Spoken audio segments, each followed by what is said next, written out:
Welcome back to Westside Living by Marianne Spady. My name is Marianne. I am an Oregon broker with Next Home Realty Connection, and I serve the amazing people on the west side of the Portland metro area. Today we are going to be talking about some of the things to consider before DIYing your next home improvement project. I personally love a good DIY home improvement project. I'm one of those people that would rather figure out how to do something myself instead of paying someone to do it. Now, my husband is the exact opposite. He would rather pay someone to do the project because it will take less time. The funny thing is, when there's a project I want to take on, he usually looks at me like I've got 3 heads because he tends to doubt my DIY skills. For example, this past year, we had to replace our gas fireplace and rebuild the surround for it. I was excited because I love to do tile work. My husband was a bit apprehensive because he had never worked with tile before and wasn't sure what supplies would be needed.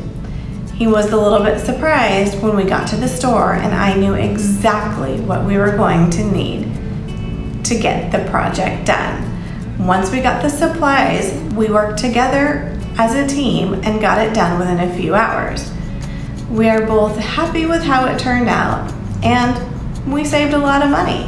However, I do know that there are a lot of homeowners who feel the same way as my husband when it comes to tackling a DIY project.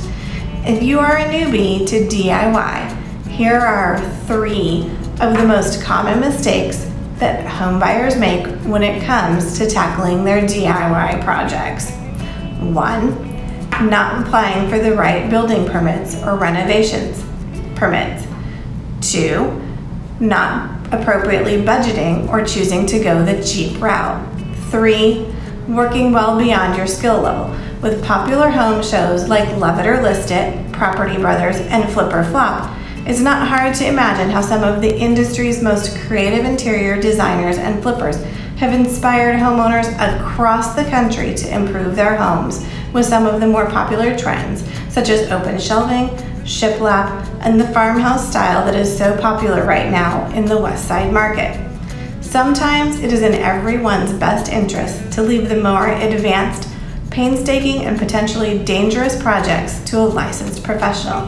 Here are a few steps to keep in mind when getting ready to tackle that DIY project.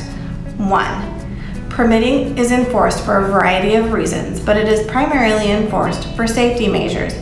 Each city has a different set of permitting rules that will be required depending on the project.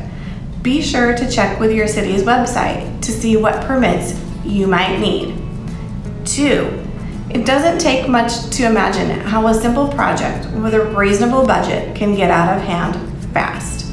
A great example would be you decide to put in a new front door, only to find out that there is dry rot under the threshold of the door. This discovery will now require you to examine how far the dry rot goes, and do you just need to replace the subfloor, or has it gone further down into the floor joists? It goes without saying that failing to take the time to work through a realistic budget can cost you plenty of cash in the long run. 3. Just because your favorite HGTV personalities make a project look simple doesn't mean that it actually is simple. Any contractor will tell you that there are many obstacles and unforeseen circumstances that go on behind the scenes in any one of these hour-long shows. Working beyond your skill level can be both extremely dangerous and costly. If you tackle any major project or renovation without having the necessary permits, skill level, or budget, you may find yourself in danger, in debt, or with irreparable damage. Talk to your local realtor to find out if the home improvement projects you are wanting to do will add value to your home. In addition, they will have a list of vendors that they can recommend to you so that you can give them a call and have them come out and give you a bid. And more information about what all your project entails. So at this point, you may be thinking that you need some guidance around which home improvement projects to DIY and which projects you should leave to the pros, as well as where to start.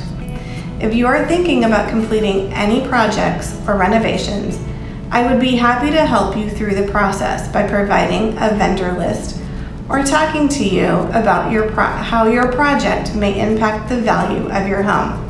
Just send me a message or text at 541-401-4416. I promise there's no pressure or sales tactics. I just want to help and provide the guidance that you need. If you happen to have any questions, please leave them in the comments. I always check the video in order to answer questions that come in the comments.